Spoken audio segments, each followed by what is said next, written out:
Oke guys, kali ini gue mau bahas tentang Smithy Werben Jensen. Ya, kalian pasti nggak asing dengan nama itu.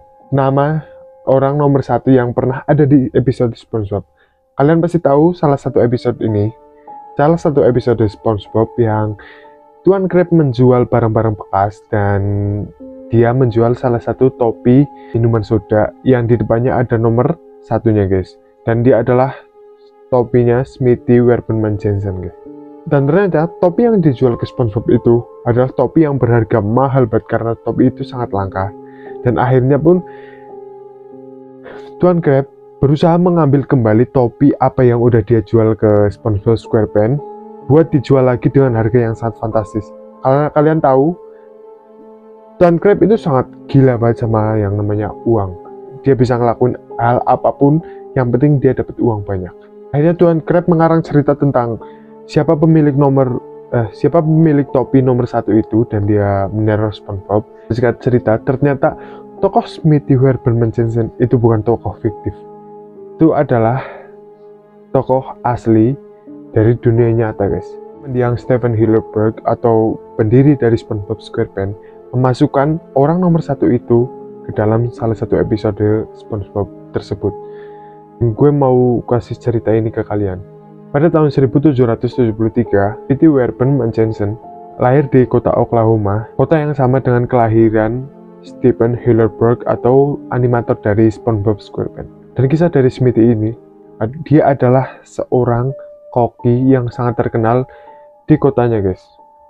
Dan dia tuh sampai dicap jenius di kota itu karena masakannya yang sangat terkenal. Kenapa dia disebut dengan jenius? Karena dia menciptakan masakan-masakan yang enak banget. Dan orang-orang di situ menyukai masakan-masakan dia guys. Hingga akhirnya dia pun disebut dengan orang nomor satu. Dan akhirnya dia orang yang pertama membuat makanan yang bernama Little Mole. Dimana masakan itu adalah seperti daging, namun di atasnya ada saus tomat guys.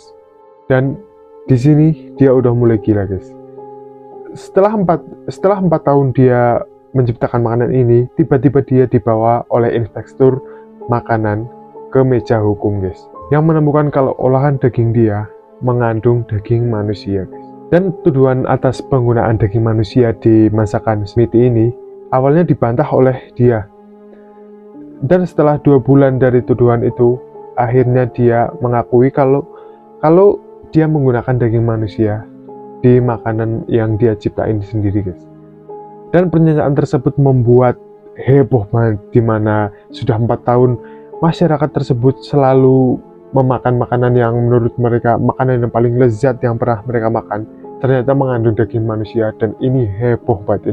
Dan yang paling gila dari kasus ini adalah dia beranggapan kalau dirinya tidak bersalah karena menggunakan daging manusia, karena dia berpikir dia tidak pernah membunuh orang untuk mengambil dagingnya untuk dimasukkan ke makanan tersebut, melainkan dia mengambil dari orang-orang yang sudah meninggal atau mengambil daging dari mayat-mayat yang ada di kuburan guys.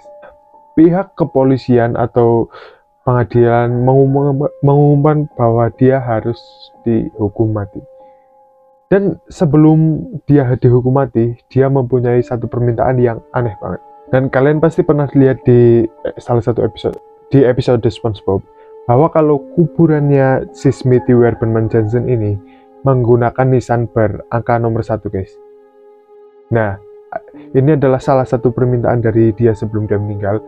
Dia pengen nisannya itu pakai nomor 1 tapi nggak pakai nama dia.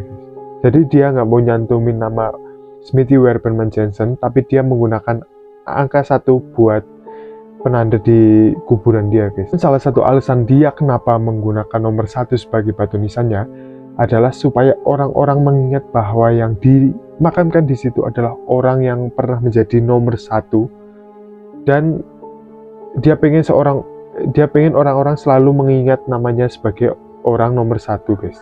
Akhirnya permintaan dia tuh dikabulkan oleh hakim, tetapi pemakamannya itu disembunyikan guys. Jadi nggak ada orang yang tahu makamnya di mana, karena ini sangat dirahasiakan. Dan gue nggak tahu kenapa sangat dirahasiakan, tapi mungkin ini permintaan dari Smithy Werben Jensen sendiri buat disembunyikan, atau ini keputusan dari hakim karena gue nggak menemukan bukti yang kuat dari manapun, karena gue udah cari dan nggak ada buktinya kalau ini permintaan dari Smithy Werbenman Jensen atau dari hakim itu sendiri. Dan kalau saat ini kalian pergi ke Oklahoma dan kalian menanyakan tentang Smithy Werbenman Jensen, ya mereka bakal kasih cerita yang sama seperti gue ceritain, karena kasus ini sangat terkenal di sana dan mungkin dia masih menjadi nomor satu, guys.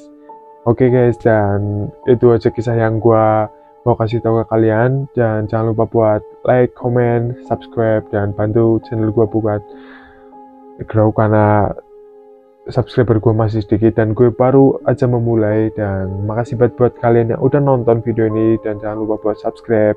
Bye.